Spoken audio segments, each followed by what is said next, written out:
어머니 방은 따로 없어요. 평생 모은 돈을 아들에게 쏟아부었습니다. 새 아파트도 제 돈으로 함께 마련했죠. 그런데 오늘 아들 입에서 나온 말은 고작 이것뿐이었어요. 내 방에 없다고? 손에 든 보따리가 갑자기 무거워졌습니다. 아니, 무거운 건 제 가슴이었죠. 그리고 며칠 후 우연히 발견한 서류 한 장. 거기엔 제가 상상도 못한 계획이 적혀 있었습니다. 이게 정말 내 아들이 한 일일까요? 본격적인 이야기 시작 전에 무료로 할 수 있는 구독과 좋아요, 그리고 어디서 함께하고 계신지 댓글로 남겨주세요. 안녕하세요. 저는 정이라고 합니다. 올해 66입니다.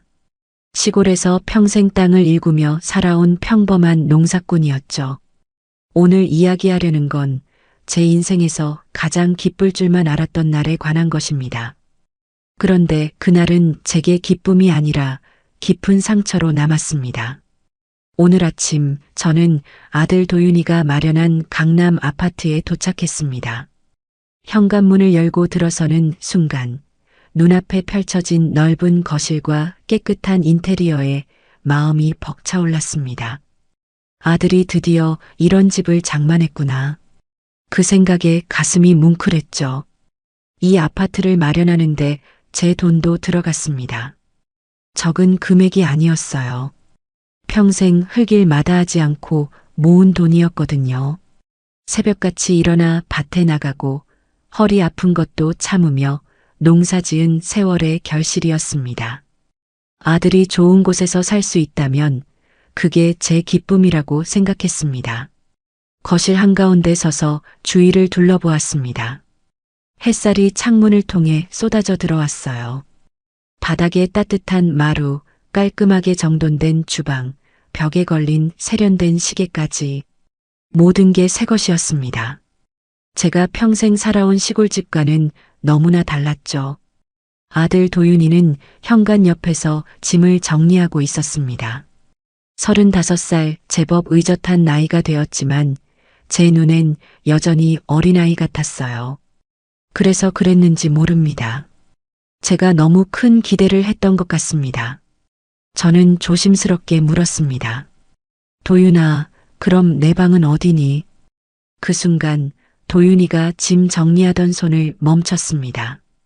고개를 들어 저를 바라보는 아들의 표정이 묘하게 굳어 있었어요. 무언가 말하기 곤란한 듯 시선을 피했습니다. 그리고 잠시 후 입을 열었습니다. 어머니 방은 따로 없어요. 그 말이 귓가에 박혔습니다. 방은 따로 없다고요.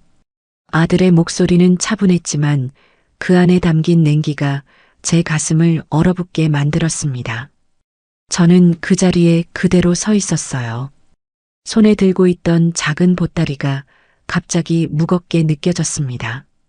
그게 방이 2개밖에 없거든요. 하나는 우리 부부 방이고 하나는 아이 방으로 써야 해서요. 도윤이의 설명이 이어졌습니다. 하지만 그 말들이 귀에 제대로 들어오지 않았어요. 머릿속이 하얘졌습니다. 평생 아들을 위해 살았는데 그 아들의 집에 제 방이 없다니 이해할 수 없었습니다. 거실 소파를 가리키는 도윤이의 손이 보였습니다. 어머니는 거실에서 지내시면 돼요. 소파가 넓으니까 불편하지 않으실 거예요. 불편하지 않다고요. 저는 그저 고개를 끄덕였습니다. 뭐라 말할 힘이 없었어요. 목구멍이 막힌 것처럼 답답했습니다. 아들은 다시 짐 정리를 시작했습니다. 마치 아무 일도 없었다는 듯이요. 저는 소파에 조용히 앉았습니다. 푹신한 소파였지만 제 몸은 천근만근 무거웠어요. 가슴 한구석이 저릿저릿하게 아파왔습니다. 창밖을 바라보았습니다. 높은 건물들이 빼곡히 들어선 강남 한복판이었어요. 화려한 도시의 풍경이 눈에 들어왔지만 제 마음은 점점 더 쓸쓸해졌습니다. 이곳에서 저는 무엇일까요? 손님일까요? 아니면 그저 스쳐가는 사람일까요? 평생 아들을 키우며 단 한 번도 뒷전으로 밀린 적이 없었습니다. 저는 밥을 굶더라도 아들 밥은 챙겼고 제 옷이 낡아도 아들 옷은 새 것으로 사줬습니다. 대학 등록금을 마련하려고 밤늦게까지 일했던 날들이 떠올랐어요. 손에 땀띠가 박히도록 일했던 그 시간들이 주마등처럼 스쳐 지나갔습니다. 그런데 오늘 아들의 새 집에 제 방은 없었습니다. 소파에 앉아 있는 제 모습이 초라하게 느껴졌습니다. 이 넓은 거실 한가운데서 저는 마치 뿌리 뽑힌 나무 같았어요. 어디에도 속하지 못한 채 그저 서 있을 뿐이었습니다. 도윤이는 안방으로 들어갔습니다. 며느리가 곧 퇴근한다며 저녁 준비를 해야 한다고 했어요. 저는 혼자 거실에 남았습니다. 텅 빈 공간 속에서 제 존재가 점점 작아지는 것만 같았습니다. 이게 제가 꿈꿔온 새 삶의 시작이었을까요? 아니었습니다. 이건 끝의 시작처럼 느껴졌어요. 평생 쌓아온 정이 한순간에 무너지는 것 같았습니다. 가슴속 깊은 곳에서 무언가가 와르르 허물어지는 소리가 들렸습니다. 저는 그날 아들의 집에 들어왔지만 동시에 아들의 마음에서는 밀려난 것 같았습니다. 그렇게 며칠이 흘렀습니다. 새 아파트에서의 생활은 생각보다 훨씬 어려웠어요. 매일 아침 일찍 눈을 떴지만 할 일이 없었습니다. 시골집에서는 새벽같이 일어나 밭에 나가고 집안일을 하며 하루를 시작했는데 이곳에서는 그저 소파에 앉아 시간을 보낼 뿐이었죠. 도윤이는 아침 일찍 출근했습니다. 제가 아침 준비를 하겠다고 했더니 고개를 저었어요. 어머니, 괜찮아요. 회사 근처에서 먹을게요.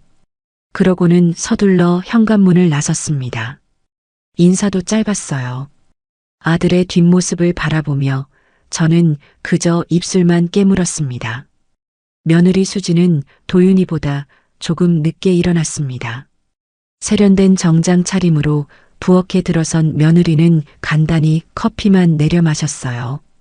저와 눈이 마주쳤지만 며느리는 어색하게 미소만 지었습니다. 말은 없었죠. 아침 차려줄까? 제가 조심스럽게 말을 건넸습니다. 그런데 수진이의 표정이 미묘하게 굳어졌어요. 괜찮습니다, 어머님. 저는 아침 안 먹거든요. 며느리의 목소리는 공손했지만 어딘가 거리를 두는 느낌이었습니다. 그리고 커피를 들고 안방으로 들어가 버렸어요. 저는 텅 빈 부엌에 혼자 남았습니다. 점심때가 되었습니다. 냉장고를 열어보니 식재료들이 가득했어요. 아들이 좋아하는 된장찌개를 끓여주고 싶었습니다. 시골에서 직접 담근 된장도 가져왔거든요. 저는 조심스럽게 냄비를 꺼내 준비를 시작했습니다. 그런데 며느리가 퇴근 후 돌아와 부엌을 보더니 당황한 표정을 지었어요. 어머님, 뭐 하세요? 아, 도윤이 좋아하는 된장찌개 좀 끓이려고. 며느리는 잠시 말이 없었습니다. 그러더니 조심스럽게 입을 열었어요. 어머님, 죄송하지만 대표님 식단은 제가 따로 관리하고 있어요. 건강검진 결과 나트륨 수치가 높아서 저염식으로 관리 중이거든요. 그 말에 저는 손에 든 국자를 내려놓았습니다. 아들의 건강을 제가 몰랐다니요. 그 사실이 더 가슴 아팠습니다. 그랬구나. 미안해요. 몰랐네. 괜찮습니다. 다음부턴 제가 준비할게요. 며느리는 정중했지만 단호했습니다. 저는 부엌에서 물러났어요. 제가 평생 아들을 위해 음식을 만들어 왔는데 이제는 그마저도 허락되지 않는 것 같았습니다. 저녁 시간이 되었습니다. 도윤이는 늦게 들어왔어요. 밤 9시가 넘은 시각이었습니다. 현관문이 열리는 소리에 저는 반갑게 일어섰습니다. 도윤아, 저녁은 먹었니? 네, 회사에서 먹었어요. 아들은 짧게 대답하고는 곧장 안방으로 들어갔습니다. 며느리도 뒤따라 들어갔고요. 방문이 닫히는 소리가 들렸습니다. 저는 다시 소파에 앉았어요. 텔레비전을 켰습니다. 하지만 화면 속 내용이 머릿속에 들어오지 않았어요. 그저 정막을 채우기 위한 소음일 뿐이었습니다. 밤이 깊어갔습니다. 10시가 넘자 안방에서 불이 꺼졌어요. 저는 소파에 이불을 깔았습니다. 시골에서 가져온 얇은 이불이었죠. 몸을 누이니 허리가 뻐근했습니다. 소파는 푹신했지만 잠자리로는 불편했어요. 천장을 바라보았습니다. 희미한 가로등 불빛이 커튼 사이로 스며들었습니다. 이 넓은 집에서 저는 가장 불편한 자리에 누워 있었어요. 눈물이 날 것 같았지만 참았습니다. 울면 안 된다고 스스로에게 말했죠. 다음 날도 마찬가지였습니다. 아침이 되면 도윤이는 서둘러 나갔고 며느리도 곧 뒤를 따랐어요. 저는 혼자 남아 하루를 보냈습니다. 청소라도 하려고 했더니 며느리가 말했어요. 어머님, 청소는 주 2회 가사도우미 분이 오세요. 불편하실 텐데 괜히 무리하지 마세요. 그 말도 배려처럼 들렸지만 동시에 제가 할 일이 하나도 없다는 뜻이었습니다. 저는 이 집에서 아무것도 할 수 없는 사람이었어요. 오후가 되면 창가에 앉아 밖을 내다보았습니다. 높은 빌딩들 사이로 보이는 하늘은 좁았어요. 시골 하늘처럼 넓지 않았습니다. 가끔 고향 생각이 났어요. 밭에 나가 일하던 때가, 이웃들과 이야기 나누던 시간이 그리웠습니다. 저녁이면 도윤이와 며느리가 돌아왔습니다. 그런데 둘은 식탁에 앉아 조용히 식사를 했어요. 제게는 따로 밥을 차려주었지만 함께 먹지는 않았습니다. 어머님은 편하게 드세요. 저희는 먼저 먹을게요. 며느리의 말이었습니다. 저는 혼자 식탁 한쪽에 앉아 밥을 먹었어요. 얼마 떨어지지 않은 곳에서 아들 내외가 대화를 나누는 소리가 들렸습니다. 하지만 그 대화에 저는 끼어들 수 없었죠. 밥맛이 없었습니다. 음식이 목구멍으로 넘어가지 않았어요. 억지로 몇 숟가락 떠먹고는 그릇을 내려놓았습니다. 설거지를 하려고 일어났더니 며느리가 말했어요. 제가 할게요, 어머님. 괜찮아. 내가 할 수 있어. 아니에요. 제가 하는 게 편해요. 며느리는 제 손에서 그릇을 가져갔습니다. 저는 할 말을 잃었어요. 설거지조차 제 손으로 할 수 없는 이 상황이 답답했습니다. 밤마다 저는 소파에 누워 천장을 바라보았습니다. 불 꺼진 거실은 고요했어요. 안방에서는 아무 소리도 들리지 않았습니다. 저는 이 집의 일부가 아니었어요. 그저 스쳐가는 손님처럼, 임시로 머무는 사람처럼 느껴졌습니다. 며칠이 이렇게 흘렀습니다. 도윤이는 점점 더 말이 없어졌어요. 출근할 때도 퇴근해서도 인사만 짧게 했습니다.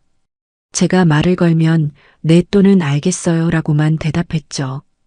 더 이상 대화가 이어지지 않았습니다. 며느리도 마찬가지였습니다.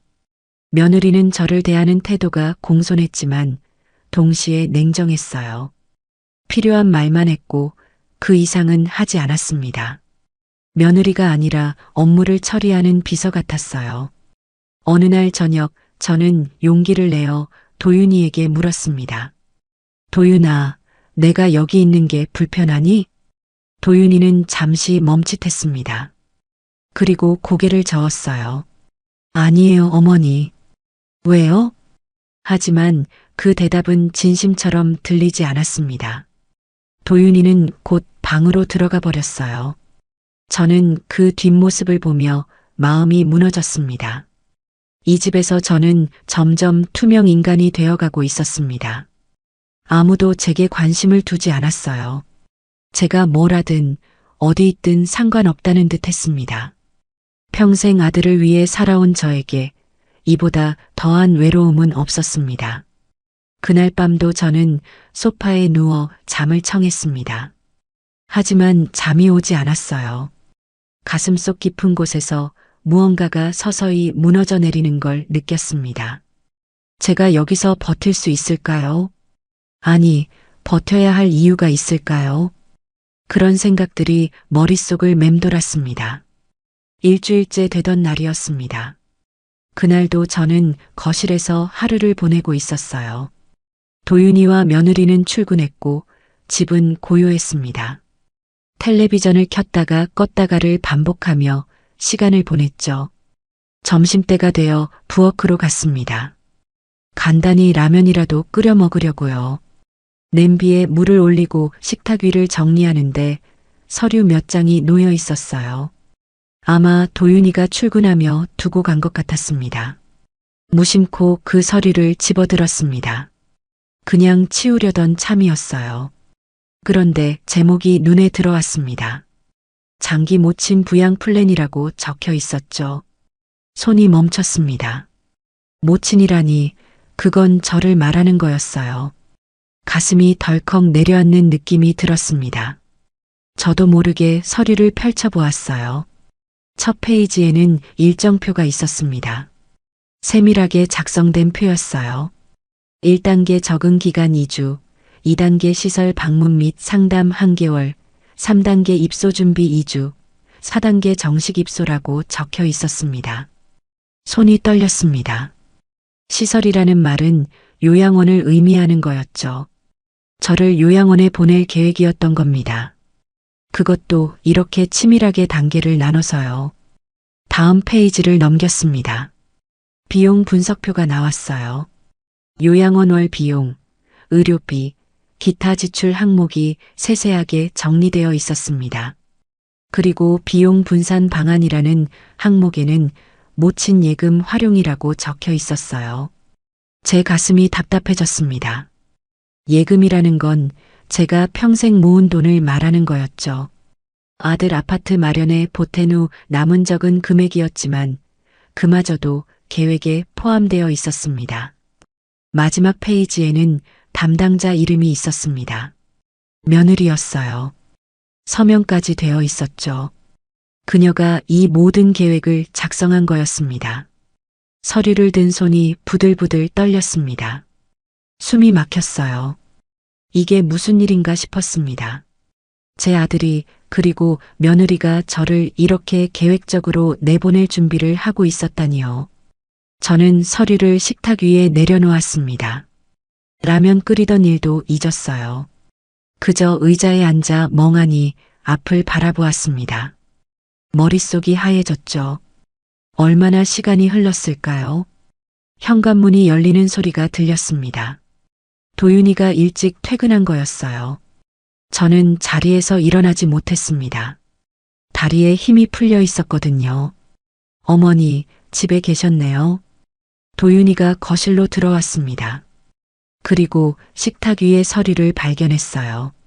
아들의 표정이 순간 굳어졌습니다. 저는 서류를 가리키며 물었습니다.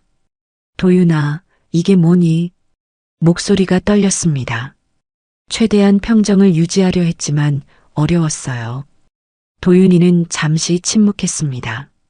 그리고 서류를 집어들었어요. 한숨을 쉬더니 입을 열었습니다. 어머니가 보셨군요. 그래, 봤어.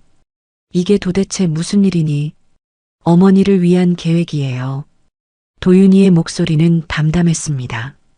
마치 당연한 일을 설명하듯이요. 나를 위한 계획이라고. 요양원에 보내려는 게 나를 위한 거라고. 제 목소리가 커졌습니다. 참았던 감정이 터져 나왔어요. 도윤이는 식탁 맞은편에 앉았습니다. 서류를 내려놓고 저를 바라보았어요. 어머니, 이제 어머니도 어머니 인생 사셔야죠. 그 말이 귓가에 박혔습니다. 제 인생을 살라고요. 평생 아들을 위해 살아온 저에게 이제 와서 그런 말을 하다니요. 내 인생은 너를 키우는 게 내 인생이었어. 그게 문제예요, 어머니. 도윤이의 말투가 단호해졌습니다. 어머니는 평생 저를 위해 사셨잖아요. 이제 좀 쉬셔야 해요. 요양원은 좋은 곳이에요. 또래분들도 많고 프로그램도 다양하고요. 여기서 혼자 계시는 것보다 훨씬 나을 거예요. 저는 믿을 수 없다는 표정으로 아들을 바라보았습니다. 혼자 있는 게 싫어서가 아니야. 너희와 함께 있고 싶었던 거지. 어머니, 저희도 저희 생활이 있어요. 수진이도 일이 많고 저도 회사 일로 바쁘고요. 어머니를 제대로 모실 수가 없어요. 도윤이는 변명처럼 말했습니다. 하지만 그 말 속에 진심은 없어 보였어요. 그럼 차라리 처음부터 오지 말라고 하지. 왜 여기 오라고 한 거니? 처음엔 함께 살 수 있을 줄 알았어요. 근데 막상 살아보니까 어렵더라고요. 도윤이의 대답은 냉정했습니다. 저는 가슴이 찢어지는 것 같았어요. 그때 현관문이 다시 열렸습니다. 며느리가 퇴근한 거였죠. 며느리는 거실로 들어서더니 상황을 파악한 듯 눈빛이 변했어요. 대표님, 무슨 일이세요? 며느리가 도윤이 옆으로 다가갔습니다. 그녀의 태도는 여전히 차분했어요. 저는 며느리를 바라보았습니다. 수진아, 네가 계획을 세운 거니? 며느리는 고개를 끄덕였습니다. 네, 어머님. 제가 담당했습니다. 내가 뭘 잘못했니? 잘못하신 건 없어요, 어머님. 다만 이게 모두를 위한 최선이라고 판단했습니다. 며느리의 말투는 공손했지만 그 안에는 냉기가 서려 있었어요. 마치 업무를 처리하듯 저를 대하는 것 같았습니다. 최선이라고. 나를 내보내는 게 최선이라고. 어머님께서 더 나은 환경에서 지내실 수 있어요. 요양원은 시설도 좋고 프로그램도 다양합니다. 여기서 불편하게 지내시는 것보다 나을 거예요. 며느리는 논리적으로 설명했습니다. 하지만 그 논리 속에 제 감정은 없었어요. 저는 도윤이를 다시 바라보았습니다. 도윤아, 정말 이게 내 뜻이니? 도윤이는 고개를 끄덕였습니다. 네, 어머니. 이게 좋을 것 같아요. 그 순간 저는 무너졌습니다. 평생 믿었던 아들이 저를 이렇게 쉽게 포기하다니요. 제 존재가 처리 대상으로 전락한 거였습니다. 저는 자리에서 일어났습니다. 더 이상 이곳에 있을 수가 없었어요. 알겠어. 내가 나갈게. 어머니, 어디 가시게요? 나도 나대로 살아볼게. 너희 눈치 보며 사는 것보다 나을 것 같구나. 저는 소파로 가서 짐을 챙기기 시작했습니다. 가져온 옷가지와 이불을 보따리에 담았어요. 손이 떨렸지만 멈추지 않았습니다. 도윤이와 며느리는 저를 말리지 않았습니다. 그저 지켜볼 뿐이었어요. 그 모습이 더 서러웠습니다. 짐을 다 챙기고 현관으로 향했습니다. 신발을 신으며 뒤를 돌아보았어요. 도윤이는 식탁에 앉아 있었고 며느리는 그 옆에 서 있었습니다. 둘 다 무표정했어요. 잘 살아라. 그 말을 남기고 현관문을 열었습니다. 복도로 나서는 순간 눈물이 흘렀어요. 참았던 눈물이 터져 나왔습니다. 엘리베이터를 타고 1층으로 내려갔습니다. 아파트 밖으로 나서니 차가운 바람이 얼굴을 스쳤어요. 저는 보따리를 꼭 안고 걸었습니다. 어디로 가야 할지 몰랐지만 일단 걸었어요. 제 인생에서 가장 사랑했던 사람이 저를 버렸습니다. 그 사실이 가슴을 찢었어요. 하지만 동시에 이제는 제가 선택할 차례라는 생각도 들었습니다. 저는 더 이상 아들에게 기대지 않기로 했습니다. 제 인생을 제 방식대로 살아가기로 결심했죠. 아파트를 나온 저는 한참을 걸었습니다. 발이 아픈 것도 모르고 그저 앞만 보고 걸었어요. 어디로 가는지도 몰랐습니다. 그저 도윤이의 집에서 멀어지고 싶었죠. 해가 기울기 시작했습니다. 거리에는 퇴근하는 사람들로 붐볐어요. 저는 그 사이를 비집고 걸었습니다. 무거운 보따리가 어깨를 짓눌렀지만 내려놓을 수가 없었어요. 문득 한 사람이 떠올랐습니다. 숙자였어요. 시골에서 함께 살았던 오랜 친구였죠. 제 또래였고 남편을 일찍 여의고 혼자 살고 있었습니다. 몇 년 전 서울로 올라와 작은 집에 산다고 들었어요.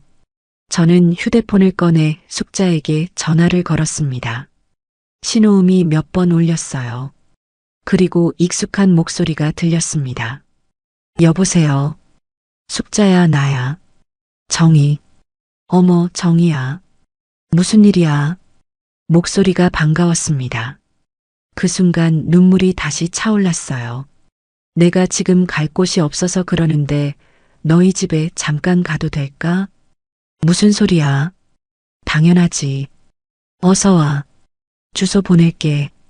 숙자는 묻지 않았습니다. 그저 오라고만 했어요.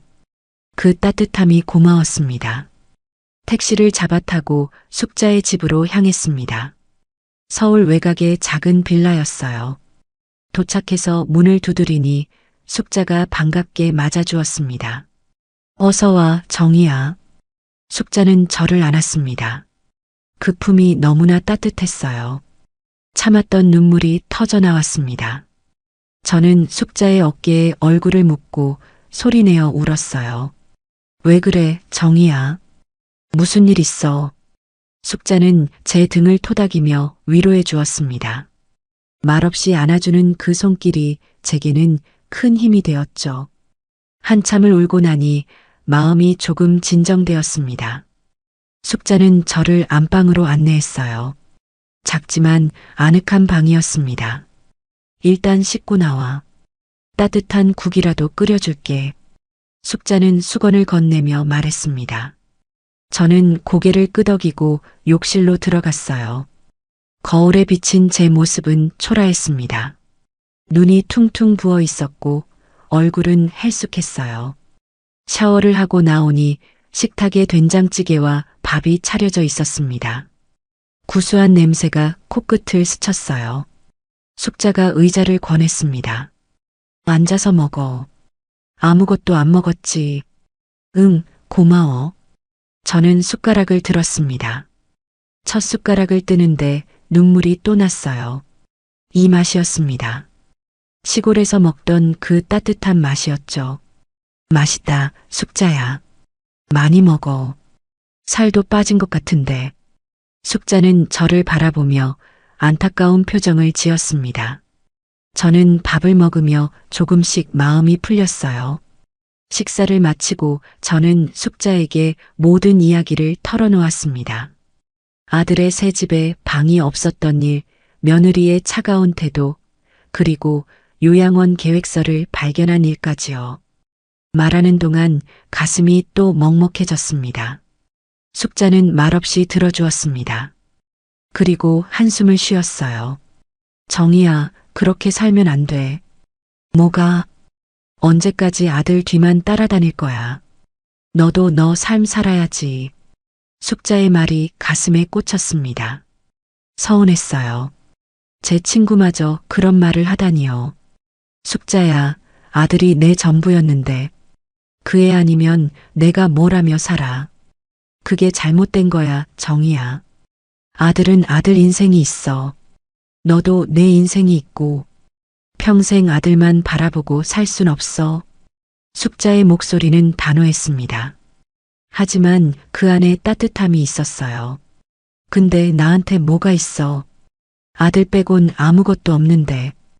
그렇게 생각하니까 문제지. 정희야, 너 아직 젊어. 66이면 한참 더 살 나이야. 이제부터라도 내 인생 살아봐. 저는 고개를 저었습니다.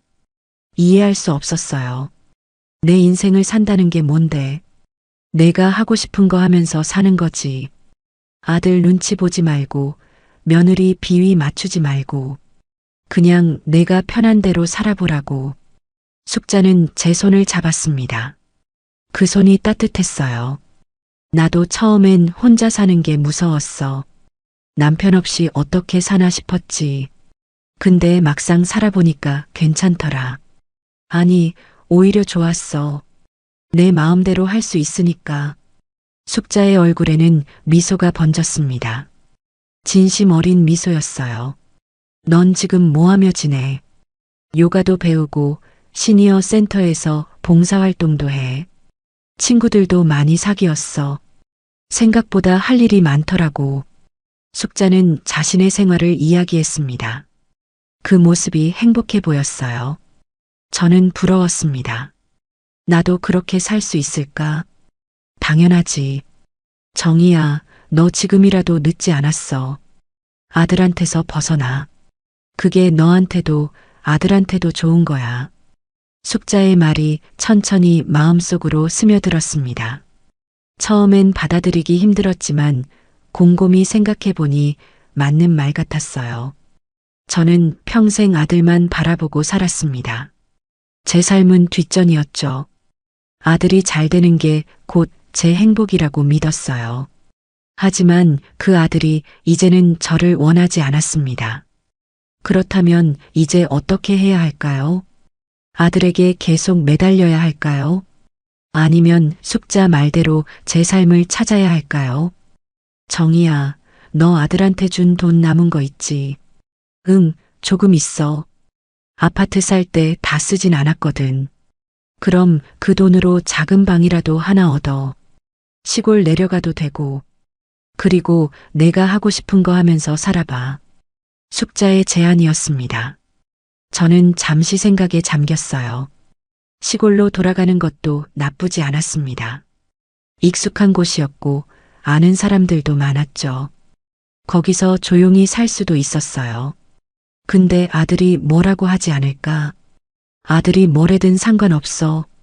정희야, 이건 내 인생이야. 내가 결정해야지. 숙자는 단호하게 말했습니다. 그 말이 제게 용기를 주었어요. 밤이 깊어갔습니다.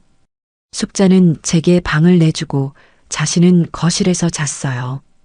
저는 침대에 누워 천장을 바라보았습니다. 오랜만에 편안한 침대였습니다. 소파에서 자던 것과는 달랐어요. 몸이 푹 가라앉았죠. 숙자의 말이 계속 머릿속을 맴돌았습니다. 제 인생을 살라는 그 말이요. 처음엔 낯설었지만 이제는 와닿았어요. 그래요. 저도 제 삶을 살아야 했습니다. 아들에게 기대지 않고 제 힘으로 살아가야 했어요. 이제는 그럴 때가 된 것 같았습니다. 다음 날 아침 저는 숙자에게 말했습니다. 숙자야, 나 시골로 내려갈래. 그래, 좋은 선택이야. 거기서 편하게 살아. 고마워, 숙자야. 내가 없었으면 어쩔 뻔했어.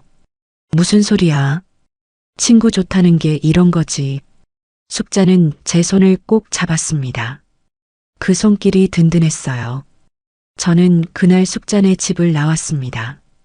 시골로 가는 버스표를 끊었어요. 새로운 시작이었습니다. 두렵기도 했지만 동시에 설레기도 했죠. 버스를 타고 창밖을 바라보았습니다. 서울을 벗어나니 풍경이 달라졌어요. 높은 건물 대신 낮은 집들이 보였고 회색 도시 대신 초록빛 들판이 펼쳐졌습니다. 저는 처음으로 제 인생을 생각했습니다. 아들이 아닌 저 자신을 위한 삶이요. 그게 어떤 모습일지는 아직 몰랐어요. 하지만 한 가지는 확실했습니다. 이제는 제가 선택할 차례였습니다. 아들에게 의지하지 않고 제 발로 서서 살아가기로 결심했어요. 그게 저에게도 아들에게도 좋은 일이라고 믿었습니다. 버스는 시골로 향했습니다. 저는 창밖을 바라보며 미소를 지었어요. 오랜만에 짓는 진심 어린 미소였습니다. 새로운 시작이었습니다. 정희의 인생, 이제 막 시작되려 하고 있었죠. 시골로 내려온 지 며칠이 지났습니다. 오래전에 살던 집은 비어 있었어요.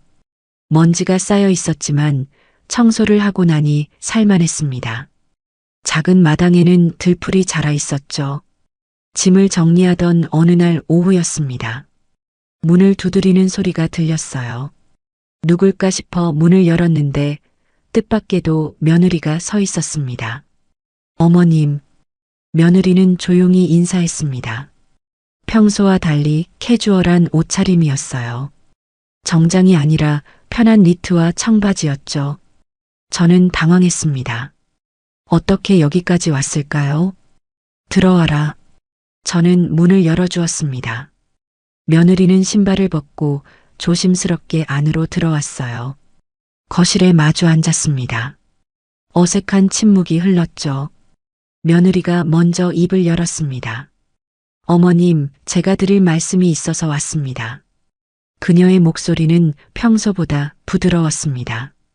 저는 그저 고개를 끄덕였어요. 사실 도윤 씨 회사가 이만큼 성장한 건 어머님 덕분이에요. 초기 자본도 사업 기반도 모두 어머님께서 마련해 주신 거잖아요. 그런데 도윤 씨는 그걸 당연하게 생각하시더라고요. 며느리의 말이 뜻밖이었습니다. 저는 눈을 크게 떴어요. 제가 처음 입사했을 때 알게 됐어요. 어머님이 얼마나 많은 걸 희생하셨는지. 근데 도윤 씨는 그걸 몰라요. 아니, 모르는 척 하시는 것 같아요. 며느리는 시선을 내리깔았습니다. 손을 꼭 쥔 채였어요. 저도 비슷한 경험이 있어서요. 부모님께 인정받지 못하고 자랐거든요. 제가 아무리 잘해도 부족하다는 말만 들었어요. 그래서 어머님 마음이 조금은 이해가 됐습니다. 며느리의 목소리가 떨렸습니다. 처음 보는 모습이었어요. 항상 냉정하고 차분했던 그녀가 지금은 연약해 보였죠. 요양원 계획서를 만든 건 저예요. 하지만 그게 어머님을 내쫓으려던 건 아니었어요. 오히려 어머님이 편하게 지내실 수 있는 곳을 찾아드리고 싶었던 거예요. 집에서 어머님이 얼마나 불편해 하시는지 봤거든요. 저는 말없이 들었습니다. 그녀의 말이 진심처럼 느껴졌어요. 물론 방법이 잘못됐어요. 어머님께 먼저 말씀드렸어야 했는데 그러지 못했어요. 죄송합니다. 며느리는 고개를 숙였습니다. 진심 어린 사과였어요. 저는 한숨을 쉬었습니다. 그녀를 미워할 수만은 없었어요. 수진이도 힘들었겠네. 네, 솔직히 힘들었어요. 중간에 끼어서 양쪽 눈치를 봐야 했으니까요. 하지만 그건 제 일이니까요. 며느리는 작게 미소 지었습니다. 쓸쓸한 미소였죠. 어머님, 이제부터는 본인 인생을 사세요. 아들이 아니라 어머님 자신을 위해서요. 그게 어머님께도 도윤 씨도 좋을 거예요. 그녀의 말은 위로이자 경고였습니다. 저는 고개를 끄덕였어요. 그럴게. 이제는 내 인생을 살아볼게. 며느리는 자리에서 일어났습니다.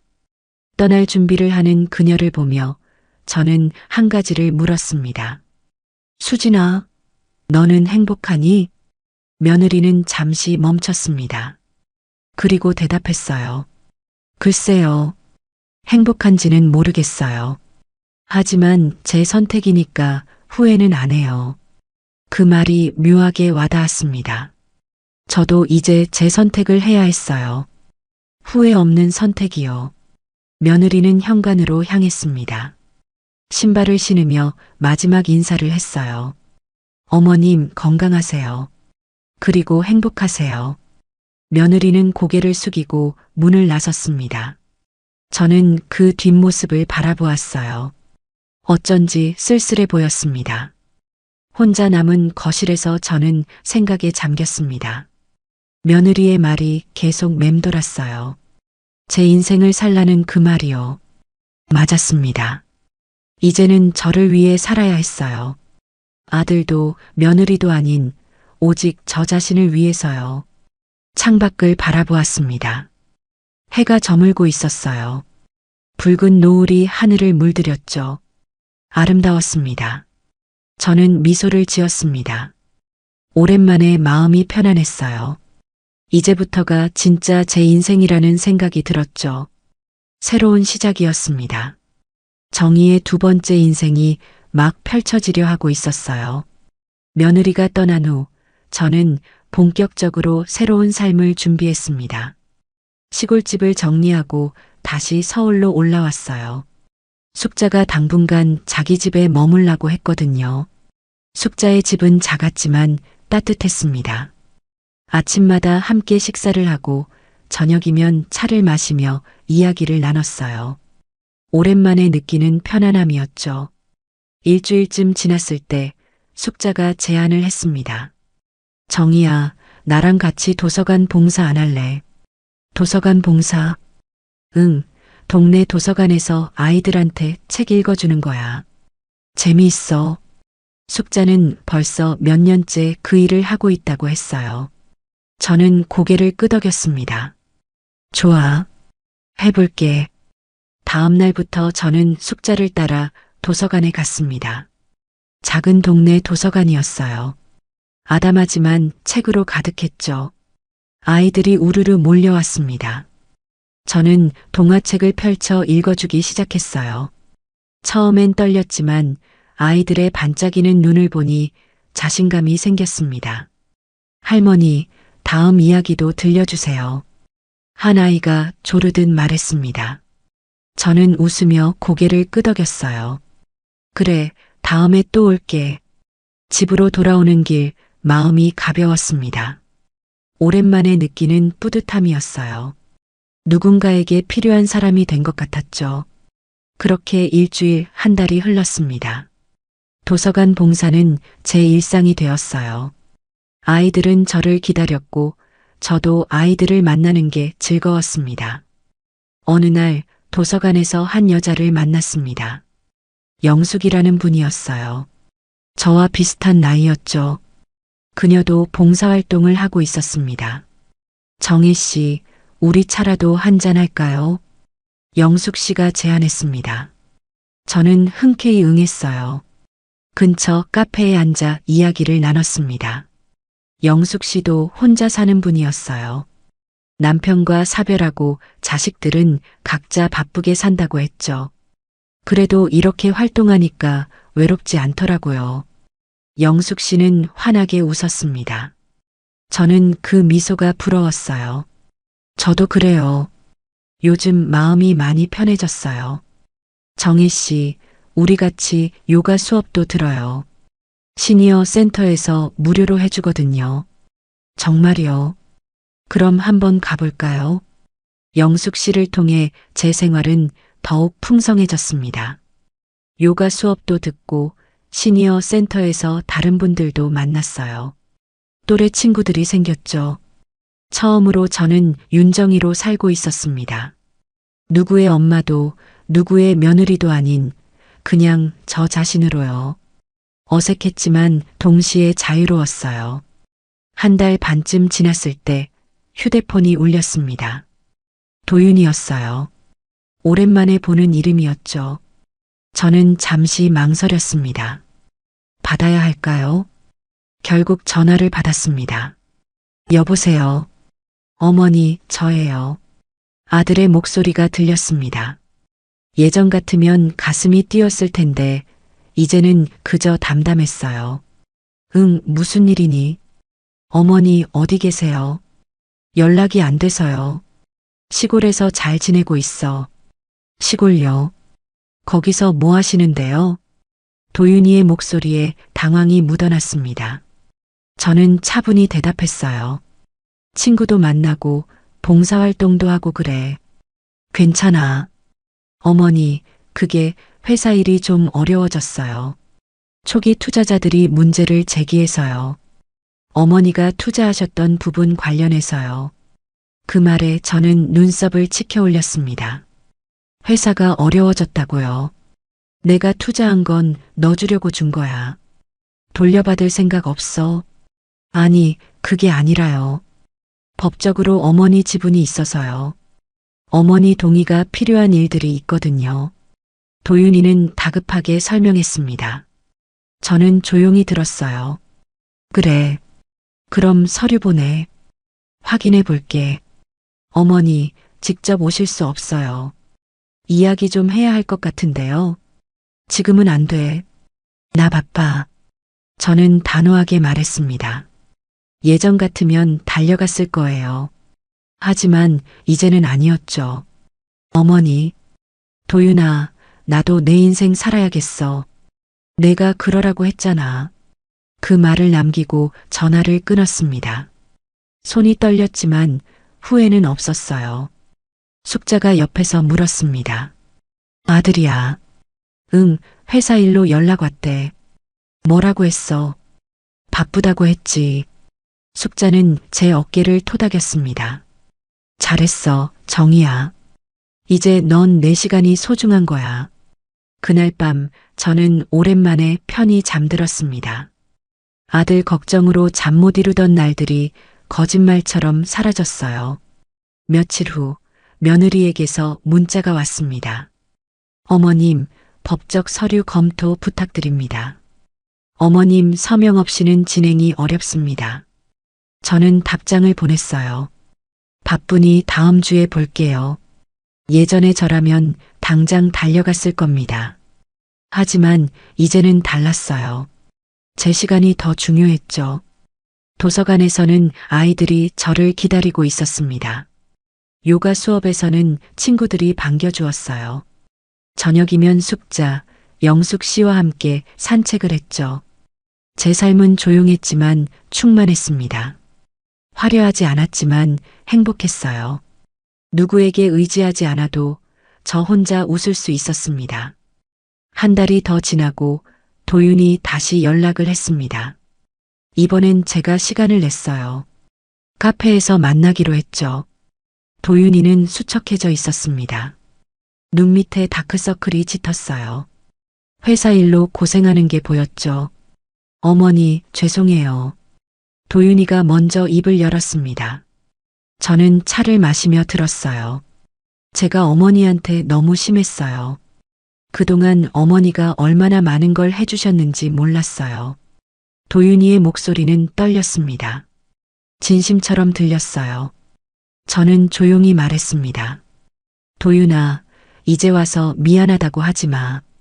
너도 내 인생 살아야지. 나도 내 인생 살 거야. 어머니, 괜찮아. 나 지금 잘 살고 있어. 친구들도 생겼고 할 일도 많아. 너도 내 길 잘 가. 저는 미소를 지었습니다. 진심 어린 미소였어요. 도윤이는 아무 말도 하지 못했습니다. 서류에 서명을 하고 자리에서 일어났습니다. 도윤이를 뒤로 한 채 저는 카페를 나섰어요. 뒤돌아보지 않았습니다. 이제는 앞만 보고 걸어갈 차례였죠. 해가 밝게 빛나고 있었습니다. 따뜻한 햇살이 제 얼굴을 감쌌어요.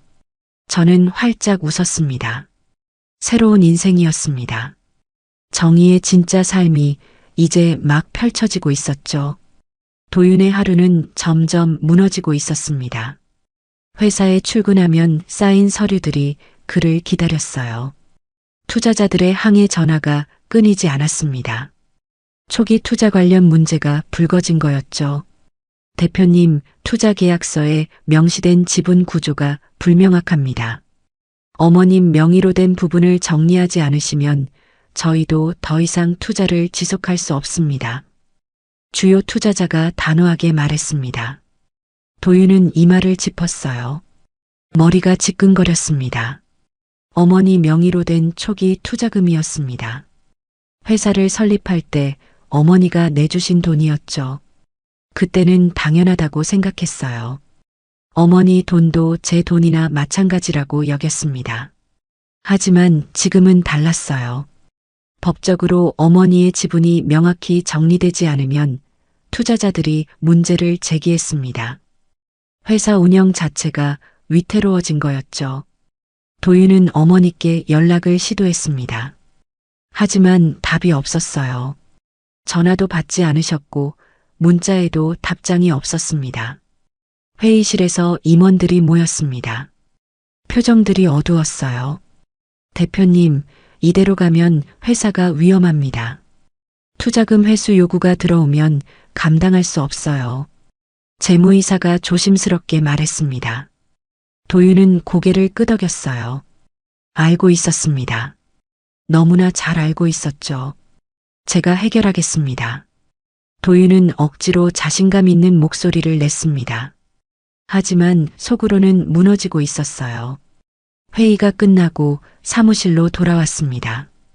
책상 위에는 며느리의 사표가 놓여 있었어요. 며칠 전에 제출한 것이었습니다. 며느리는 조용히 말했습니다. 도윤 씨, 저는 여기까지인 것 같습니다. 왜요? 무슨 문제라도. 문제는 없어요. 다만 제 길을 찾고 싶어요. 여기서는 더 이상 제가 할 일이 없는 것 같아서요. 며느리의 목소리는 담담했습니다. 도윤은 말릴 수 없었어요. 그녀의 결심이 확고했거든요. 알겠습니다. 그동안 고생 많으셨어요. 감사합니다, 도윤 씨. 그리고 어머님께 잘하세요. 며느리는 그 말을 남기고 사무실을 나갔습니다. 도윤은 텅 빈 책상을 바라보았어요. 허전했습니다.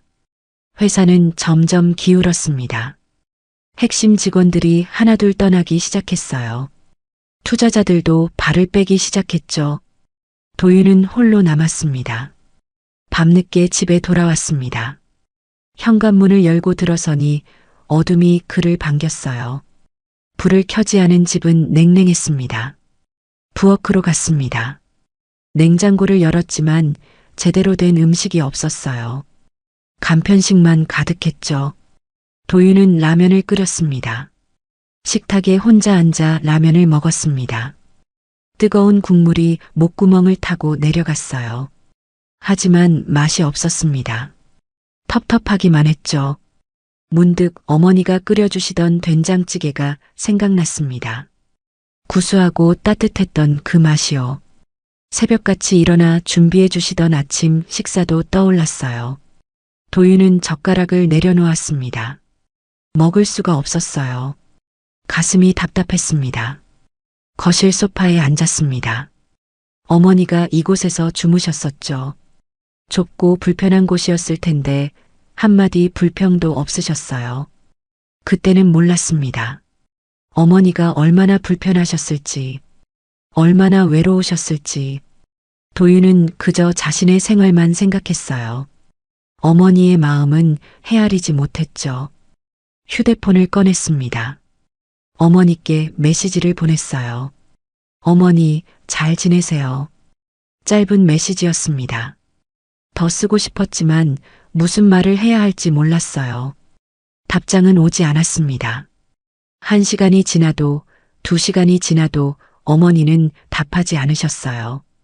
도윤은 휴대폰을 내려놓았습니다. 천장을 바라보며 누워 있었죠. 어둠 속에서 혼자였습니다.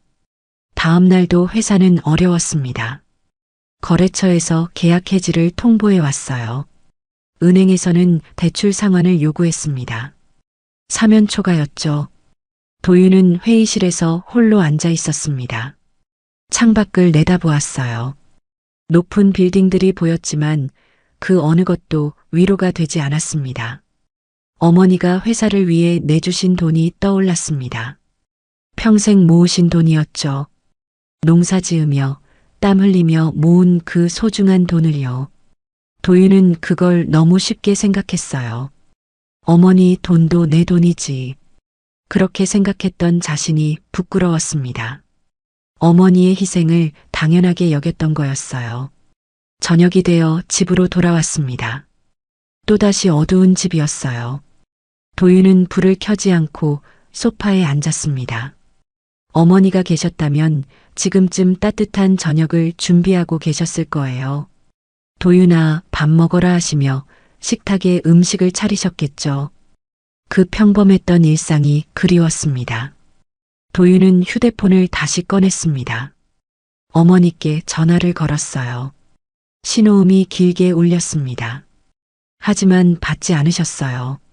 어머니, 도윤은 혼잣말처럼 중얼거렸습니다.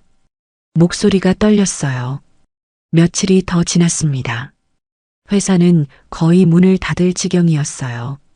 직원들도 대부분 떠났습니다. 텅 빈 사무실에서 도윤은 홀로 서류를 정리했죠. 이 모든 게 도윤의 선택이었습니다. 어머니를 멀리한 것도, 회사만 바라본 것도 모두 그의 결정이었어요. 그리고 그 대가를 치르고 있었죠. 저녁에 집으로 돌아와 소파에 앉았습니다. 텔레비전을 켰지만 내용이 머릿속에 들어오지 않았어요. 그저 정막을 채우기 위한 소음일 뿐이었습니다. 문득 어머니가 이 소파에서 주무시던 모습이 떠올랐습니다. 낯선 곳에서 불편하게 주무셨을 텐데 한마디 불평도 없으셨죠.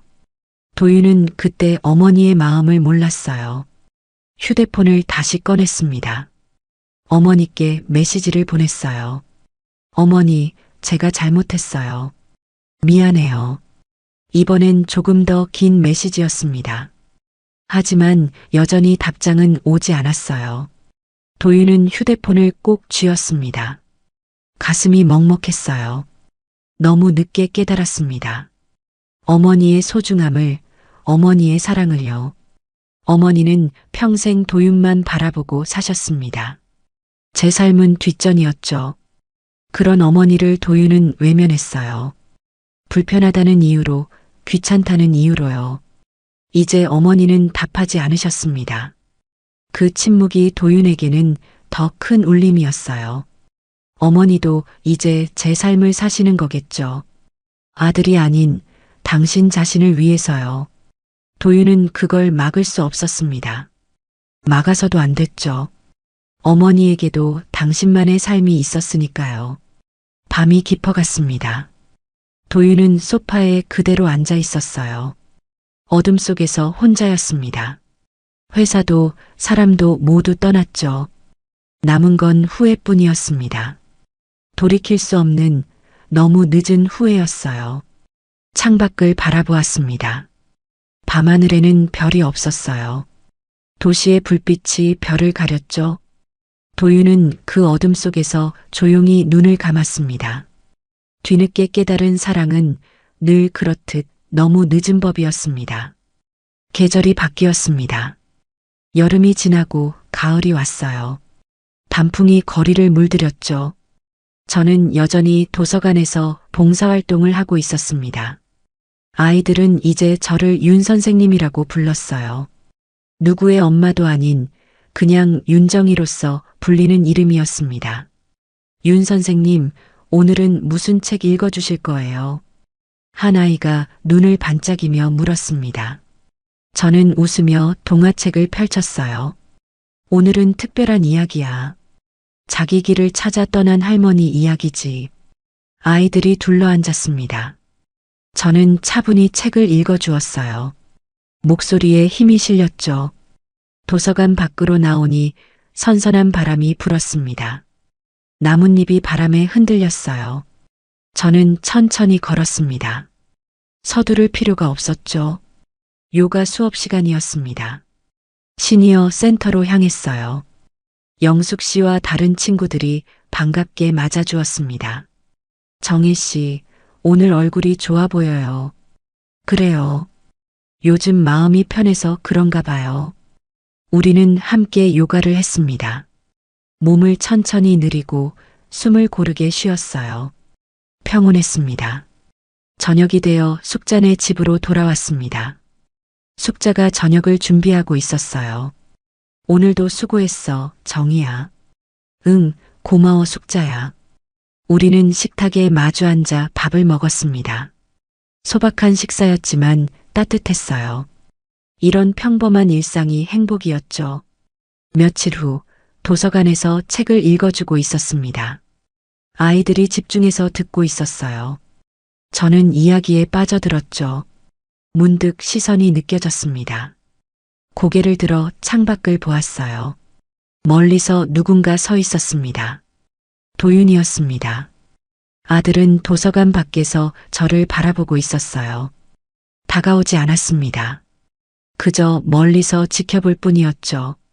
저는 잠시 눈이 마주쳤습니다. 도윤의 얼굴은 수척해 보였어요. 많이 힘들었나 봅니다. 하지만 저는 일어서지 않았습니다. 아이들에게 계속 책을 읽어주었어요. 제 목소리는 흔들리지 않았죠. 도윤은 한참을 서 있었습니다. 저는 책에 집중했어요. 이야기는 계속 이어졌습니다. 책을 다 읽고 아이들이 돌아갔습니다. 저는 책을 정리하며 창밖을 다시 보았어요. 도윤은 여전히 거기 있었습니다. 저는 작은 쪽지를 꺼냈습니다. 펜을 들어 몇 글자 적었어요. 그리고 가방에서 봉투를 꺼내 쪽지를 넣었습니다. 도서관을 나섰습니다. 도윤이 조심스럽게 다가왔어요. 어머니, 목소리가 떨렸습니다. 저는 미소를 지었어요. 잘 지내니? 네, 어머니는요? 응, 나도 잘 지내. 짧은 대화였습니다. 저는 봉투를 건넸어요. 이거 내가 읽어봐. 도윤은 봉투를 받았습니다. 열어보려고 했지만 저는 고개를 저었어요. 나중에 집에 가서 봐. 그리고 도윤아, 너도 내 인생 잘 살아. 나도 내 인생 살 거야. 저는 그 말을 남기고 돌아섰습니다. 뒤를 돌아보지 않았어요. 발걸음은 가벼웠습니다. 도윤은 그 자리에 서 있었습니다. 봉투를 꼭 쥔 채였죠. 집으로 돌아오는 길, 저는 하늘을 올려다보았습니다. 가을 하늘이 높고 맑았어요. 구름이 천천히 흘러갔죠. 제 인생이었습니다. 이제는 저만의 시간이었어요. 누구에게 의지하지 않아도 저 혼자 행복할 수 있었습니다. 도윤은 집에 돌아가 봉투를 열었을 거예요. 그 안에는 짧은 쪽지가 있었죠. 도윤아, 이제는 내 삶을 살기로 했어. 너도 내 길을 잘 가렴. 사랑한다. 쪽지의 글씨는 또박또박했습니다. 흔들림이 없었어요. 저는 이제 누구의 그림자가 아니었습니다. 누구의 엄마도 누구의 며느리도 아닌 그냥 윤정이었어요. 도서관 아이들은 저를 기다렸습니다. 친구들은 저를 반겼죠. 작은 일상들이 쌓여 제 삶을 이루었습니다. 밤이 되면 창가에 앉아 차를 마셨습니다. 따뜻한 차 한 잔이 하루를 마무리해 주었어요. 혼자였지만 외롭지 않았습니다. 인생의 후반전이 이제 막 시작되었습니다. 늦었다고 생각할 수도 있었죠. 하지만 늦은 게 아니었어요. 제 때였습니다. 저는 처음으로 제 인생의 주인공이 되었습니다. 무대 중앙에 서서 제 이야기를 만들어가고 있었어요. 그게 행복이었습니다. 화려하지 않았지만 평온했고 거창하지 않았지만 충만했죠. 윤정이의 새로운 인생이었습니다. 그리고 그 인생은 이제 막 아름답게 펼쳐지고 있었습니다. 오늘 이야기 어떻게 들으셨나요? 구독과 좋아요, 댓글로 여러분의 생각도 나눠주세요. 영상 제작에 큰 힘이 됩니다.